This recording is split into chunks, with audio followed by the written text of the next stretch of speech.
नमस्कार दोस्तों, क्या हाल चाल है आप लोगों के। स्वागत है आपका मेरे YouTube चैनल पर।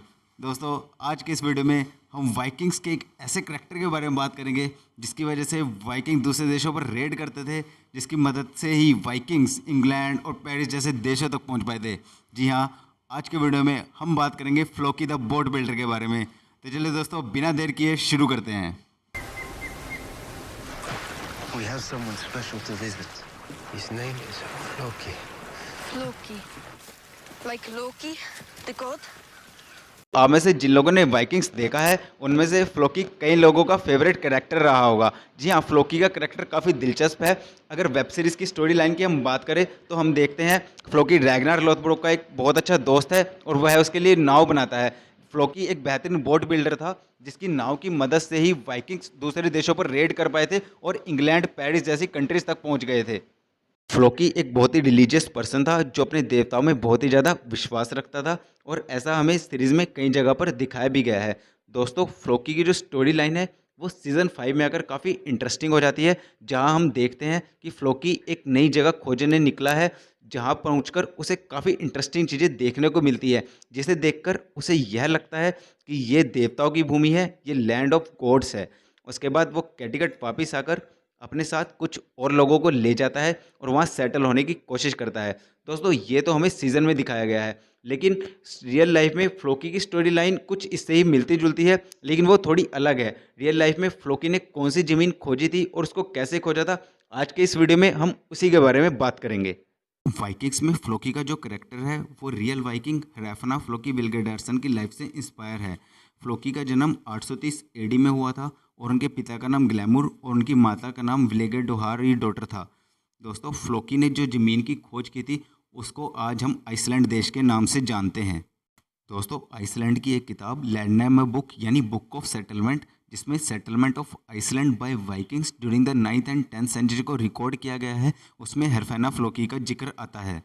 बुक ऑफ सेटलमेंट के रिकॉर्ड के हिसाब से हरफैना फ्लोकी वो पहले इंसान थे जो आइसलैंड पर्पसफुली पहुंचे थे और उन्होंने ही इस देश का नाम आइसलैंड रखा था।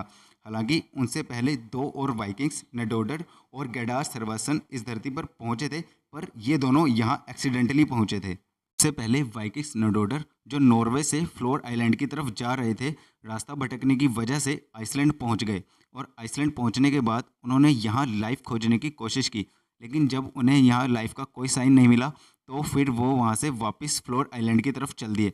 फ्लोर आइलैंड की तरफ वापस जाते हुए उन्होंने रास्ते में बर्फ़ गिरती हुई देखी। इसके बाद उन्होंने इस लैंड का नाम स्नो लैंड रख दिया। इसके कुछ सालों बाद सन 860 में गेडार सर्वासन आइसलैंड पहुंचे थे। गेडार एक स्वेडिश थे जो जनरली ईस्ट में सेल किया करते थे। गेडार की शादी हेब्राइड में एक लड़की से हुई थी और वहाँ पर उनकी कुछ ज़मीनें भी थी। गेडार एक बार डेनमार्क से हेब्राइड की तरफ जा रहे थे तो रास्ते में एक तूफान ने उनकी नाव को आइसलैंड के पूर्वी तट की ओर धकेल दिया। आइसलैंड पहुंचने के बाद उन्होंने आइसलैंड को एक्सप्लोर करना शुरू किया और जैसे कि आप मैप में देख सकते हैं, गेडार का जो एक्सपेंशन है वो आइसलैंड के बाहर बाहर घूमते हुए हुस्वेक तक है। गेडार ने हुस्वेक में सर्दियाँ गुजारी और वहाँ पर एक घर भी बनाया। सर्दियाँ गुजरने के बाद गर्मियों में गेडार वहाँ से वापस आ गए और जब वो वहाँ से वापस आए तो उन्होंने इस ज़मीन की बहुत तारीफ़ की और उन्होंने इसका नाम गेडार शोमी रख दिया, जिसका मतलब था गेडार का आइसलैंड।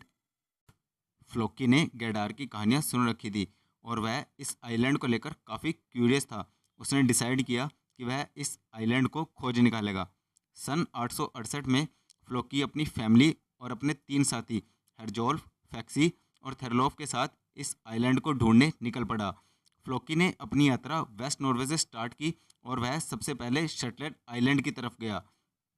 इसके बाद फ्लोकी फ्योर्ड आइलैंड की तरफ गया। फ्योर्ड आइलैंड पर पहुंचकर उसने अपने 3 रेवंस को आज़ाद कर दिया। दोस्तों, नॉर्समैन अपनी समुद्री यात्रा के दौरान रेवंस का इस्तेमाल ज़मीन खोजने के लिए करते थे। फ्लोकी ने अपने 3 रेवंस को अलग अलग दिशा में छोड़ दिया। उसका पहला रेवन फ्योर्ड आइलैंड की तरफ गया और दूसरा रेवन बोट पर वापस आ गया, किंतु उसका तीसरा रेवन जो उत्तर पश्चिम दिशा की तरफ गया वापस नहीं आया। इससे फ्लोकी ने अंदाज़ा लगा लिया कि आइलैंड इसी दिशा में है और उसने उस रेवन को फॉलो किया। उसको फॉलो करते हुए वह रिजविक तक पहुंच गया जो आज आइसलैंड की राजधानी है। दोस्तों, इसी घटना के बाद से फ्लोकी का नाम रैफना फ्लोकी हो गया। नॉर्स लैंग्वेज में रैफना का मीनिंग होता है रेवन। दोस्तों उसके बाद फ्लोकी ने आइसलैंड को एक्सप्लोर करना शुरू किया और उसने यहाँ पर कई साल गुजारे और कई विंटर कैंप लगाए। लेकिन जैसे जैसे समय गुजरता गया, आइसलैंड पर रहने की कंडीशन मुश्किल होने लगी।